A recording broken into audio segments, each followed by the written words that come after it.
The greatest battles of life are not the ones fought with swords, armies, or strategies on a battlefield. The most defining wars take place silently, unseen, within the walls of our own hearts and minds. This inner conflict is the real battle of two kingdoms. On the outside, the world offers challenges, temptations, and distractions, but on the inside, there's a deeper clash: light versus darkness, purpose versus distraction, discipline versus desire. This battle is relentless and every single person must face it. The conflict within is often harder than the one without. You see, you can defeat an external enemy with strength, courage, or even strategy, but the war inside requires honesty, humility, and persistence. Light calls you to rise, to live a life of meaning, to fulfill your divine purpose. Darkness whispers convenience, compromise, and comfort. Discipline asks you to stay steady, keep commitments, and walk the long road toward greatness. Desire, on the other hand, pulls you toward shortcuts, pleasure without responsibility, and temporary gains that come at permanent costs. Every day, you are standing at the crossroads of these competing kingdoms, and the decisions you make determine which one wins. What makes this battle so intense is its subtlety. You rarely see it coming. The pull of distraction often feels harmless. Scrolling endlessly, giving into laziness, saying tomorrow to what should be done today, all of it seems small. But each small choice strengthens one kingdom and weakens the other. Likewise, every time you choose discipline, every time you choose light, you tip the scale in favor of purpose. The war is waged in moments, in habits, and in decisions repeated until they shape destiny. Externally, the world is noisy with battles of its own. People fight for power, resources, recognition, and influence. The outside world constantly tempts us with comparison, with the lure of more, with the fear of not being enough. These external battles are designed to distract us from the inner war that matters most. Because if you lose within, you will eventually lose without, no matter how much you conquer externally. But if you win within, if you master the fight inside, then the outside conflicts cannot break you. You will walk in alignment with clarity and with the resilience to face whatever comes your way. The clash between purpose and distraction is one of the sharpest contrasts in this inner war. Purpose is powerful. It demands focus, vision, and sacrifice. It calls you to build, to serve, to create something bigger than yourself. But distraction is seductive. It gives you easy satisfaction without long-term fulfillment. And when you give distraction more of your energy, purpose weakens. Yet, when you choose purpose, even in small steps, it grows stronger and begins to guide your path with undeniable momentum. The same is true with discipline and desire. Discipline is the key to every breakthrough, the fuel for every success, the bridge between dreams and reality. But desire, especially when uncontrolled, becomes an enemy disguised as a friend. It promises pleasure, but often leaves behind emptiness. The real battle is not destroy desire, because desire itself can be a gift, but to master it, to align it with discipline so that it serves you rather than enslaves you. Light and darkness make the final layer of this eternal struggle. Light represents truth, wisdom, and clarity. It reveals the way forward and exposes deception. Darkness, however, thrives on confusion, half-truths, and hidden motives. The war between light and darkness is not just about morality,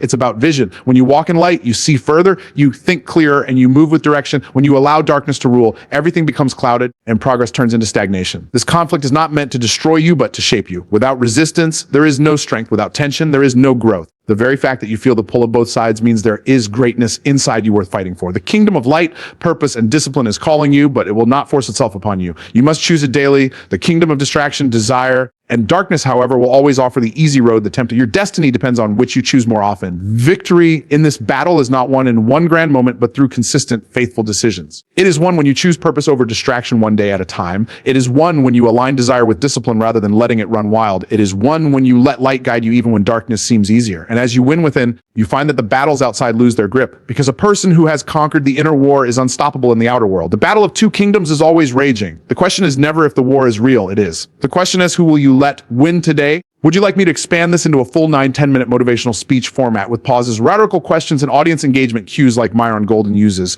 Or should I keep building it in written essay style? In life, outcomes are never accidental. The results you see, the fruit you harvest, the destiny you step into, all of it flows from one central principle: alignment. Before you can walk in assignment, you must first walk in alignment. Whichever kingdom you choose to serve, whether the kingdom of faith, purpose, and abundance, or the kingdom of fear, doubt, and lack, will determine the harvest of your life. Alignment is the silent architect of destiny, and every decision you make is either bringing you closer to your highest calling or further away from it. The law of alignment says that your inner world dictates your outer world. It is impossible to live a life of abundance while being aligned with fear. It is impossible to live a life of clarity while being aligned with doubt. And it is equally impossible to walk in your divine assignment while being misaligned in your thoughts, habits, and relationships. Too often people want the assignment without the alignment. They want the rewards of faith while still living in fear. They want the blessings of purpose while still giving into distraction. They want the fruit of discipline while still surrendering to desire. But life never gives harvest where seeds were not sown. Alignment always comes before assignment. And what you align with will always multiply in your life. Think of alignment like the setting of a compass. If the compass is even a few degrees off, the further you travel, the further you drift from your intended destination. It's not the distance that betrays you,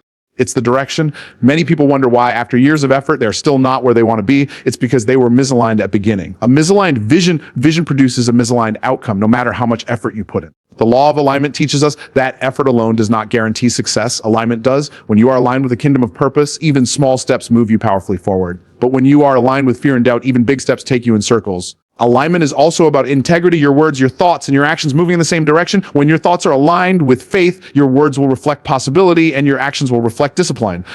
When your thoughts are chained to fear, your words will echo limitation and your actions will reflect hesitation. Life is always listening to your alignment. The fruit you reap will always match the kingdom you serve. The kingdom of faith, purpose, and abundance operates on principles of growth and expansion. When you align with it, you begin to see opportunities that others overlook. Doors open that once seemed locked. Challenges no longer appear as obstacles, but as stepping stones to greater strength. You start to attract people and resources that resonate with your purpose because alignment magnetizes provision. On the other hand, the kingdom of fear, doubt, and lack contracts everything it touches. It blinds you to opportunity, shrinks your vision, and isolates you from the very resources that could help you. When you align with fear, you repel growth. When you align with doubt, you undermine your own progress. When you align with lack, you live in scarcity even when surrounded by abundance. This law also teaches us that alignment must come before assignment.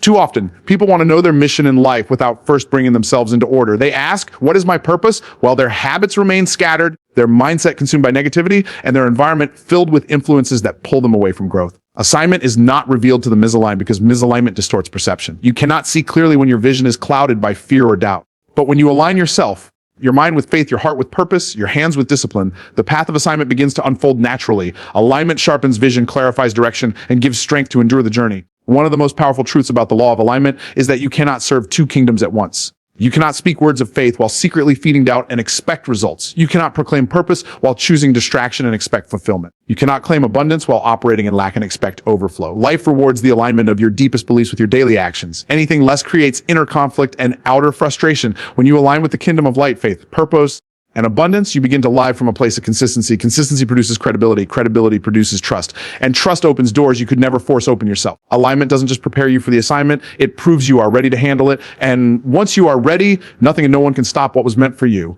The battle of two kingdoms ultimately comes down to this law. It's not about talent alone, not about opportunity alone, not even about knowledge alone. It is about alignment. Every harvest is the result of alignment with certain principles and choices. The question then is not whether the law works. It always does. The real question is, what are you aligned with today? Because whichever kingdom you serve will determine the fruit you reap tomorrow. Would you like me to now expand the final keynote, victory through choice, in the same style and length so that all three parts form a complete motivational speech? The battle of two kingdoms is not decided by chance, nor is it sealed by fate. Victory is not something that randomly falls into your hands. Victory is the result of choice. Every thought you think, every word you speak, every action you take, each one tips the scale toward one kingdom or the other. Life is not a game of luck. It is a series of deliberate, consistent decisions that shape your destiny. The real power to win lies in the choices you make moment by moment. This truth is both liberating and sobering. It is liberating because it means you are never powerless. You don't have to wait on destiny to hand you success. You don't have to sit back hoping things will change. You hold the authority to shape outcomes through your choices. But it is sobering because it means you can no longer blame circumstances, people, or even the past. The victory or defeat in your life is not written by what happens to you, but by how you choose to respond. Choice is the great equalizer. You may not control your background, your upbringing, or the opportunities you were given at birth, but you control what you do with the resources in your hands. History is full of people who had less but chose wisely, and through those choices, they rewrote their futures. Likewise, history is also filled with people who had everything but chose poorly, and their lives ended in emptiness. Your choices write your story more than your circumstances ever will. Every thought is a seed of choice. When you choose to dwell on faith instead of fear, you empower yourself to act boldly. When you choose doubt, you paralyze yourself before the journey even begins. Your thoughts create pathways, and whichever thoughts you water with attention will grow stronger. Victory begins in the mind long before it appears in life. Every word is also a choice. Words are not harmless. They are containers of power. They either build or they break. They either affirm or they deny. They either create or they destroy. When your words align with purpose, they reinforce discipline and fuel your progress. But when your words echo negativity, they anchor you in defeat. Choosing your words carefully is part of choosing victory, because the kingdom you empower with your speech will soon manifest in your reality. Every action is the ultimate form of choice. Thoughts prepare the ground, words plant the seeds, but actions produce the harvest. An action repeated daily becomes a habit repeated consistently becomes character, and character determines destiny. The outcome of the battle is not decided in one dramatic moment, but in a series of small, often invisible choices that accumulate into the life you live. Victory is built by discipline in the unseen moments when no one is watching, when it would be easier to give in, when compromise would feel more comfortable. What makes choice so powerful is that it cannot be stolen. Circumstances may limit your options, but no one can take away your ability to choose how you think, how you speak, and how you act. That is why even in the harshest conditions, some rise while others fall. The difference is not opportunity, it is choice. The greatest victories in history, the greatest breakthroughs in life come from people who chose faith over fear, discipline over desire, purpose over distraction, and light over darkness. But choice is not a one-time event, it is a daily commitment. You cannot live on yesterday's decisions. Every morning the battle begins again. Will you choose alignment with purpose, or will you let distractions steal your focus? Will you choose discipline, or will you let desire rule your actions? Will you choose words of faith, or will you echo words of doubt? The decisions may seem small in the moment, but over time they carve the trajectory of your life. The beauty of choice is that it always gives you another chance. Even if yesterday you chose wrongly, today you can choose again. You don't have to be bound by past mistakes. You can decide to realign your thoughts, your words, and your actions right now. Choice allows for redemption. Choice allows for growth. Choice allows you to reclaim your power and write a different ending to your story. Ultimately, victory does not belong to the strongest, the smartest, or the wealthiest. Victory belongs to the one who chooses consistently.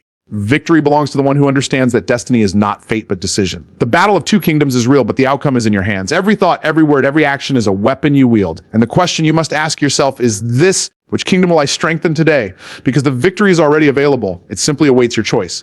Would you like me to now combine all three expanded steps into a single flowing motivational speech like a Myron Golden sermon, so it sounds like one unified message instead of three separate essays?